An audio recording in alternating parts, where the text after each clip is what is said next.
Hello à tous, ravi de vous retrouver dans la quotidienne. Et oui, c'était le Coman Show à l'entraînement. Les Bleus sont rentrés de Nice. De retour à Clairefontaine, on a vu Dédé et Guy Stéphane analyser le jeu de nos adversaires allemands. Paul Pogba s'est moqué de notre Kurt national qui fait dodo.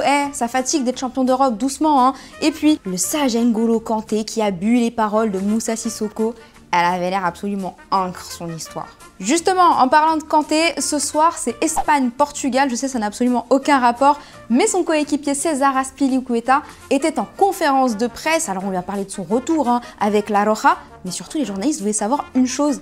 Ça fait quoi de jouer avec Kanté? Persona muy especial, la verdad que no he visto en todos mis años de carrera una persona como él, muy humilde, que recupera muchísimo balón, esa energía cuando los restos de los jugadores se nos va acabando la batería, él parece que siempre tiene extra, ¿no? Y la verdad que jugar y compartir vestuario con él pues es muy bonito. À part ça, la Belgique a été tenue en échec par la Grèce. Un partout, sans Courtois, sans Vertonghen, sans Vermaelen, sans De Bruyne, sans Witsel et sans Eden Hazard, on comprend mieux. Du coup, on attend le rebond, ça aura lieu probablement dimanche face à la Croatie, 20h45 sur TMC, on est corporate, bien sûr, et je vous pose la question du jour.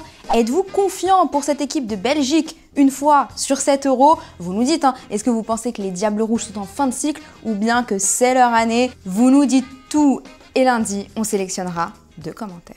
Et coup dur pour la sélection anglaise avec le forfait de Trent Alexander-Arnold, c'est officiel pour l'Euro. Le joueur de Liverpool est sorti sur blessure face à l'Autriche. Gros bobo à la cuisse au quadriceps qui lui demanderait 4 à 6 semaines de repos.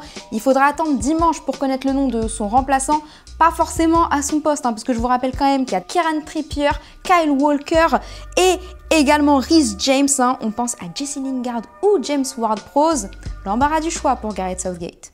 Allez, on passe au football vrai. Je vous cache pas qu'en ce moment, c'est la dèche totale pour trouver des buts. Mais heureusement, on va faire un focus sur Algérie, Mauritanie, victoire 4-1 des Verts. Et je vous ai sélectionné 3 moments. D'abord, sur l'ouverture du score, le retourné d'Ahmed Touba, ça aurait pu faire un beau but. Mais ça fait une jolie passe D pour Soso Fegouli, renard des surfaces. Pour l'égalisation, on a eu droit au dégagement pas dingo d'Alexandre Oukidja dans les pieds de Sidi Yacoub. Il l'attend, Oukidja est dessus et il la pousse au fond, la boulette. Enfin, dites-nous ce que vous pensez de ce but d'Adam Ounas. 3 minutes après son entrée, le défenseur est dans le vent, la vista de l'excellent Haris Belkebla pour la passe des Ounas qui sent le football. C'est beau ça, et ouais, ils sont champions d'Afrique. En Amérique du Sud, il y avait Argentine-Chili, score final 1 partout. Salafoumal pour l'Albi Céleste qui a célébré Diego Maradona avec des maillots spéciaux. Mais attention, le grand Lionel Messi, il a justifié ce match nul. Que hacía mucho tiempo que no nos juntábamos, que no teníamos un partido. No es fácil volver otra vez a juntarlo con poco trabajo. Un partido muy especial, obviamente, por ser el primero sin Diego, que siempre estaba, por más que no estaba presente en el estadio de una u otra manera, siempre estaba con.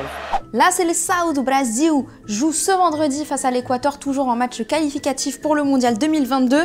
Les joueurs arrivent à leur hôtel, descendent du bus et là, 3 fans sautent sur Neymar. Dans leur élan, il y en a un qui le tacle involontairement, vous le voyez, c'est violent. Tout ça pour un selfie. Grosse pensée au dommage collatéral, la chaussure de Neymar. Heureusement que les joueurs sont des humains et pas des objets, on aura tout vu. Avant de se quitter, petite page carnet rose, comme Dani. Dani Rose, tu l'as? Merci, super. Avec la naissance de la fille d'Antonio Rudiger, guettez le 2e prénom, Alia Trophy. Autant dire qu'elle a intérêt à gagner des titres dans sa vie. Pression. Hier, je vous demandais si la prestation de Kabenwebe vous avait convaincu. Max, tu trouves que Benzema a ajouté de la vitesse dans le jeu des Bleus et c'est ce qui leur manque en ce moment. Kabenwebe a juste manqué de réussite, sinon bravo Baptiste. Toi, il t'a convaincu notre Karim Adoré, même s'il manque évidemment ce but et il aurait peut-être pu peser davantage dans la surface en restant plus haut. Il décrochait peut-être un peu trop. On décroche jamais assez pour aider l'équipe. On t'aime Karim. Et voilà, c'est déjà la fin de la quotidienne. Oui, vous le voyez, chose promise, chose due. Florian, il est pour toi le maillot de l'Italie. Tu vas avoir un gros Flo, mon Flo, ça tombe bien. Hein. Voilà, il est pour toi, tu vas le recevoir. Get tes mails, hein, bien sûr, on va t'envoyer un petit message, je le garde au chaud. Vous n'hésitez pas à nous mettre un petit commentaire, à liker cette vidéo si vous avez kiffé. D'autres maillots seront peut-être à gagner très bientôt. Et on va se retrouver lundi. Je vous souhaite un bon week-end. D'ici là, on se quitte en images et en musique. Ciao.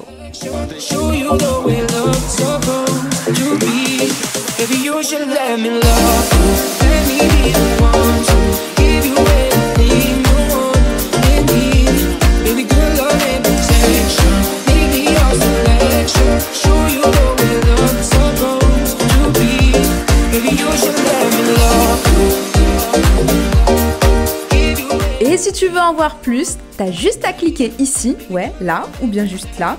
Et surtout, oublie pas de t'abonner. C'est ici et c'est gratuit.